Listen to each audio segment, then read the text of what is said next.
मैं हूँ डॉक्टर स्वाति महेश्वरी, आपकी अपनी फैमिली डॉक्टर। पहली बार माँ बाप बनना जितना रोमांचकारी होता है उतना ही मुश्किल भी। 9 महीने तो हम अपने नवजात शिशु की प्रतीक्षा में गुजार देते हैं और अब जब वो हमारे हाथों में है तो हमें अपनी जिम्मेदारियों का भी एहसास होता है। आज हम जानेंगे किन किन बातों का ध्यान रखें ताकि हमारा नवजात शिशु स्वस्थ रहे। जन्म के बाद बच्चे 18 से 20 घंटे तक सोते हैं। ये हमारी बेचैनी का विषय हो सकता है, ये सोचकर कि बच्चे तो बस सो ही रहे हैं, लेकिन ये चिंता का विषय नहीं है। हाँ, अगर दूध पीने के लिए उठाने पर भी बच्चा ना उठे या उसे बुखार हो तो अपने डॉक्टर को जरूर दिखाएं। हर 2 घंटे के बाद बच्चे को माँ का दूध पिलाना चाहिए। एक दिन में 8 से 12 फीड बच्चे के लिए जरूरी हैं। अगर बच्चा दूध के लिए रोए नहीं और सोता रहे तो उसे आपको जगाकर दूध पिलाना चाहिए।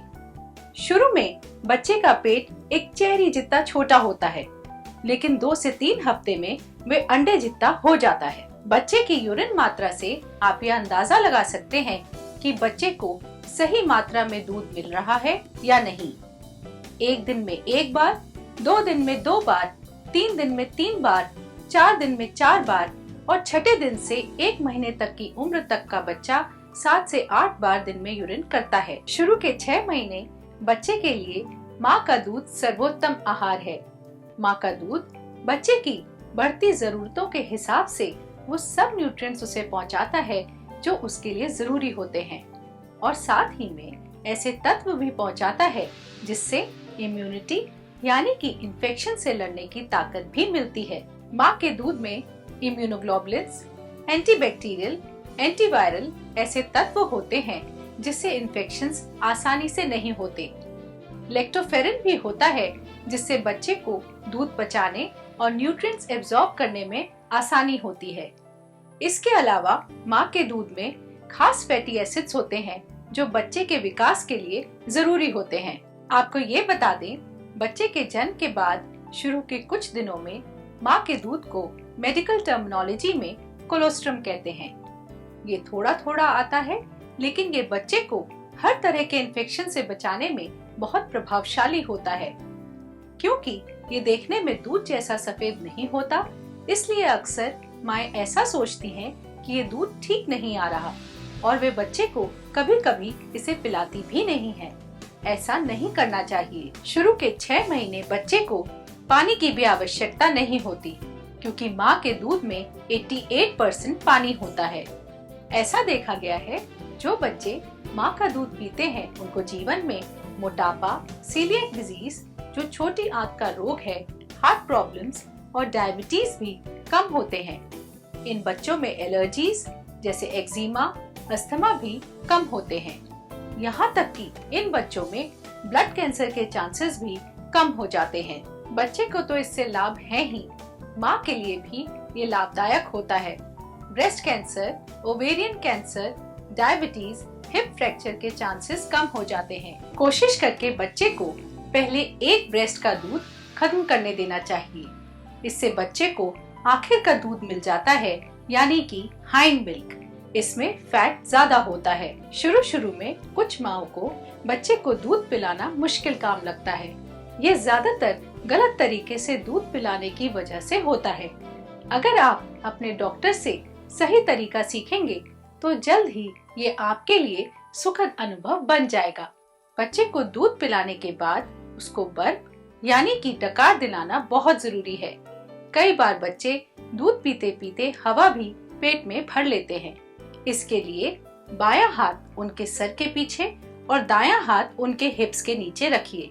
बच्चे का सिर उसके शरीर का सबसे भारी हिस्सा होता है, इसलिए उसकी गर्दन और सिर को अच्छे से सपोर्ट कीजिए। फिर उस बच्चे को अपनी छाती के पास लाइए और उसकी चिन या थोड़ी को अपने कंधे पर टिकाइए, या फिर बच्चे को छाती के पास रखकर उसका मुंह एक तरफ मोड़ दीजिए ताकि वो आसानी से सांस ले पाए। फिर आप कुछ समय के लिए इंतजार कीजिए जब तक बच्चा डकार न ले ले। कई बार जब हम रात में बच्चे को दूध पिलाते हैं तो नींद के कारण बच्चे को बंद नहीं करते।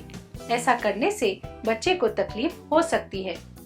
जब आप बच्चे को गोदी में उठाएं तो एक हाथ उसके गर्दन और सिर के नीचे, एक हाथ उसके हिप्स के नीचे रखिए। अपने हाथ की उंगलियों को इतना फैला लीजिए ताकि आपके बच्चे पे पकड़ अच्छी रहे। जब आप बच्चे को गोदी में उठाएं तो कोशिश करके अपने हाथ सैनिटाइजर से धोएं ताकि बच्चे को इन्फेक्शन ना हो। जब तक बच्चे की अम्बिलिकल कॉर्ड स्टम्प यानी कि गर्भनाल अपने आप गिर न जाए तब तक बच्चे को नहलाएं नहीं, उसकी स्पंजिंग करें। इसके लिए आप एक बड़े से बर्तन में उबला हुआ पानी लेकर उसमें कॉटन के स्वैब्स डालकर रखें। फिर एक चिमटे से या चम्मच से एक एक स्वैब निकालें और बच्चे की स्पंजिंग करें। इससे बच्चे को इन्फेक्शन होने के चांसेस कम हो जाते हैं। वेट वाइप से स्पंजिंग ना करें। बच्चे के डायपर को बदलने का भी विशेष ध्यान रखिए। कई बार हम डायपर आलस्य के कारण नहीं बदलते हैं और डायपर के देर तक रहने से डायपर रैश होने के चांसेस हो जाते हैं। अगर बच्चे के हिप्स पर अधिक लाली हो या छूने में उसकी त्वचा गर्म या सूजी हुई सी महसूस हो तो वे डायपर रैश हो सकता है। कई बार नया फूड आइटम शुरू करने के बाद भी बच्चे को डायपर रैश होने के चांसेस बढ़ जाते हैं, क्योंकि नए फूड आइटम से बच्चे के स्टूल का कॉम्पोजिशन चेंज हो जाता है। इस बात का भी ध्यान रखिए कि लड़कियों का स्टूल साफ करते वक्त रुई या वाइप को आगे से पीछे की ओर लेकर जाएं और इसका उल्टा ना करें ताकि यूरिन में स्टूल से इन्फेक्शन ना हो। लड़कियों में यूरिन की नलियां थोड़ी छोटी होती हैं, इसलिए उनमें इन्फेक्शन होने के चांसेस भी ज्यादा होते हैं। अगर सर्दी के मौसम में आप बच्चे के कमरे में हीटर या ब्लोअर चलाते हैं तो उस कमरे के कोने में एक बाल्टी सादा पानी भरकर जरूर रखें। इससे हवा में नमी बनी रहेगी और बच्चे को खुश्की या ड्राइनेस नहीं होगी। कुछ एक छोटी छोटी बातों का भी ध्यान रखिए। बच्चों के कपड़ों में से डिटर्जेंट या साबुन को अच्छे से धो देना चाहिए ताकि बच्चों को साबुन से एलर्जी ना हो। बच्चों को ज्यादा भीड़ वाली जगह पर लेकर ना जाएं ताकि वो इन्फेक्शन से बचे रहें। लेकिन बच्चों को खुली जगह या पार्क में जरूर लेकर जाएं। ये आप दोनों की सेहत के लिए बहुत अच्छा है। बच्चों के लिए टीकाकरण भी बहुत जरूरी है। ये बच्चों को कई खतरनाक बीमारियों से बचाता है। आइए लेते हैं कुछ जानकारी। जन्म के पहले दिन से ही बच्चों को वैक्सीन दिलवानी चाहिए। ज्यादातर टीके 4 हफ्ते, 6 हफ्ते, 6 महीने और 9 महीने की उम्र पर लगते हैं। टीकाकरण से न केवल आपका बच्चा बल्कि दूसरे बच्चों में भी रोग फैलने की क्षमता कम होती है। एक ही पैर में 2 टीके लगवा सकते हैं। यदि कोई टीका मिस हो जाए तो याद आने पर तुरंत उसे लगवा लेना चाहिए। जिस बीमारी का टीका है बच्चे को वही बीमारी टीके से हो सकती है। ऐसी सोच गलत है। बढ़ते बच्चे का विकास सही हो रहा है या नहीं, उसके लिए बहुत जरूरी है बच्चे का नियमित चेकअप कराना। बच्चे की लंबाई और उसका वजन हर महीने ट्रैक होना बहुत जरूरी है। आज हमारे बीच मौजूद हैं प्रसिद्ध बाल रोग विशेषज्ञ डॉक्टर वीरेंद्र कुमार। आइए जानते हैं कैसे करें बच्चों की देखभाल। क्या 6 महीने से कम उम्र के बच्चों को फॉर्मूला फीड दे सकते हैं?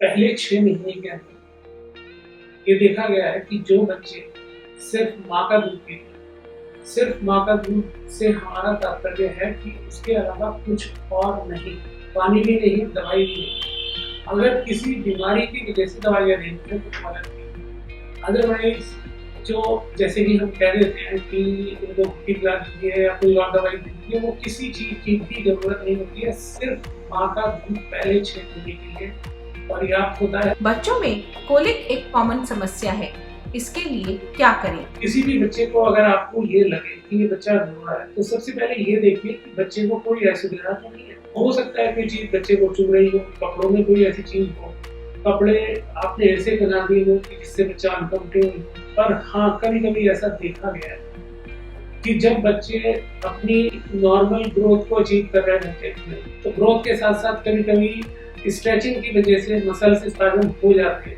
और ये सारी चीजें जनरली 2 महीने के आसपास, 2 से 3 महीने के बीच में देखा जाता है और ये सेल्फ लिमिटिंग होता है। तो हमें सिर्फ बच्चे को थोड़ा सा सूदिंग इफेक्ट की जरूरत होती है, उसको पोजीशन चेंज करने की जरूरत होती है या थोड़ा बर्पिंग कराने। बच्चों में टीकाकरण की वजह से होने वाले बुखार से क्या डरने की बात है?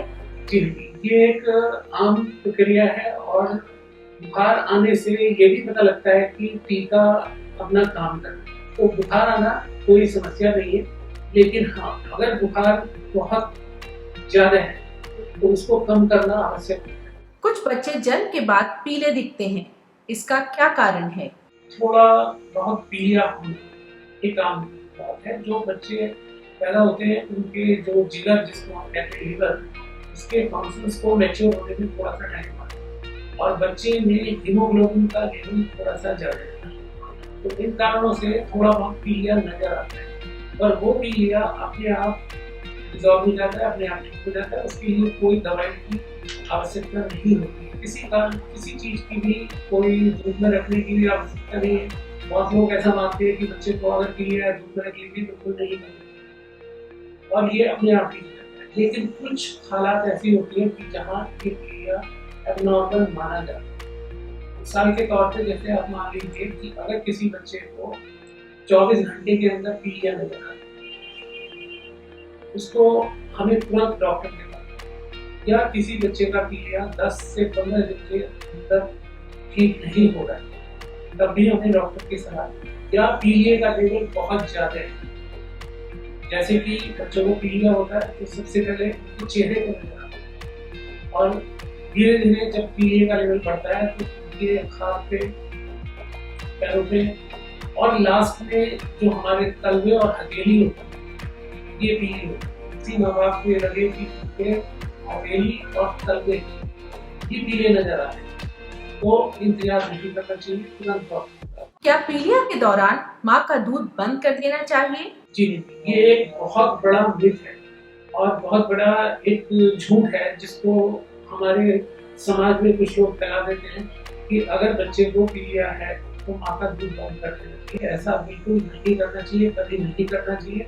और मेरी गुजारिश है सभी माँ बाप से कि पीलिया एक आम चीज, एक आम परेशानी है जिसको जो बड़ों में पीलिया होता है उसके साथ तुलना ना करें। 6 महीने की उम्र के बाद बच्चों को दूध के अलावा क्या क्या दें? जो माँ बाप अपने घर में जो भी खाना बनाते हैं उसी में से हमें बच्चे को देना है। तो घर में अवेलेबल दाल में रोटी को मिक्स कर लीजिए, अच्छे से पके हुए चावल को दाल में मिला लीजिए, या खीर बनी है खीर खिला लीजिए, या आपने हलवा बनाया वो दे। तो आपके कल्चर के हिसाब से जो भी घर में फूड अवेलेबल है वो आप दे सकते। एक बहुत आम धारणा होती है कि बच्चे को दाल का पानी पिलाएं। दाल का पानी नहीं, दाल के पानी में कुछ नहीं मिलता है। बच्चे को पूरा अच्छे से कुक किया हुआ दाल ही है। आइए डाइटिशियन से जानते हैं माँ और बच्चे को क्या क्या खाना चाहिए। अच्छी लैक्टेशन के लिए, अच्छे दूध के लिए माँ की खुराक बहुत ज़रूरी है। जो हम ट्रेडिशनल फूड जिसको हम पंजीरी और उस किस्म के अनाज बेस्ड खिलाते हैं तो वो आमतौर पर जो नेट रिजल्ट होता है कि वेट गेन होना शुरू हो जाता है माँ का।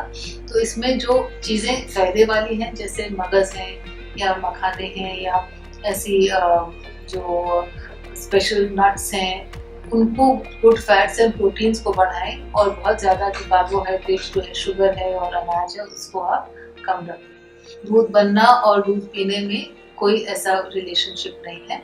अगर माँ दूध ना भी पिए तो उसकी और अच्छी डाइट खाए तो उसकी लैक्टेशन पूरी हो सकती है। फोकस यही करें कि हरे पत्ते वाली सब्जियां लें। कुछ ऐसे फूड्स जो हैं जिनको हम ये स्टडी किया गया है कि उनके लेने से लैक्टेशन बढ़ती है, वो जैसे अजवाइन है या जीरा है या सूखा धनिया है या सौंफ है, अदरक है, आप ले सकते हैं। आप बच्चे को क्या शुरू करेंगे, ये माना गया है कि आप जो अनाज दें वो भी जो खासकर गेहूं में जो ग्लूटेन होता है वो प्रोटीन काफी हद तक तंग करता है और ये देखा गया है कि जो लोग बहुत जल्दी शुरू कर देते हैं उनके आगे जाके ग्लूटेन से प्रॉब्लम आती है। तो डिले करें और उसके बजाय चावल को शुरू करें, रागी को शुरू करें।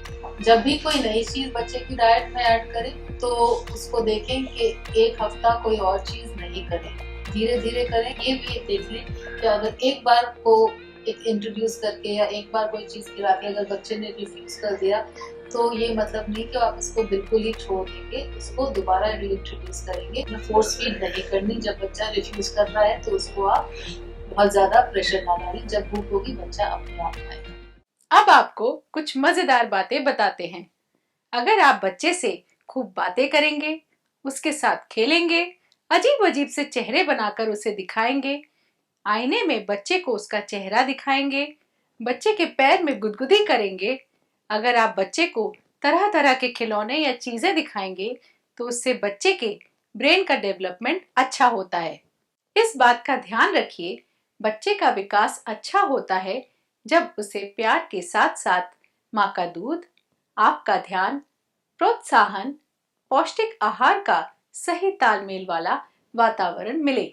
चलने से पहले आपको मेडिसिन के इतिहास की कुछ रोचक बातें बताते हैं। टीकाकरण की शुरुआत एडवर्ड जेनर ने सन 1796 में चेचक वायरस से बचाव के लिए की। इसके बाद 1897 में हैजा, 1904 में एंथ्रैक्स और 1890 से 1950 के बीच में BCG और 1923 में टिटनेस से बचाव के लिए टीकाकरण की शुरुआत की गई। वर्तमान में टीकाकरण को विभिन्न बीमारियों के बचाव के लिए जरूरी अंग माना जाता है। अब मैं डॉक्टर स्वाति महेश्वरी आपसे विदा लेती हूँ। नमस्कार।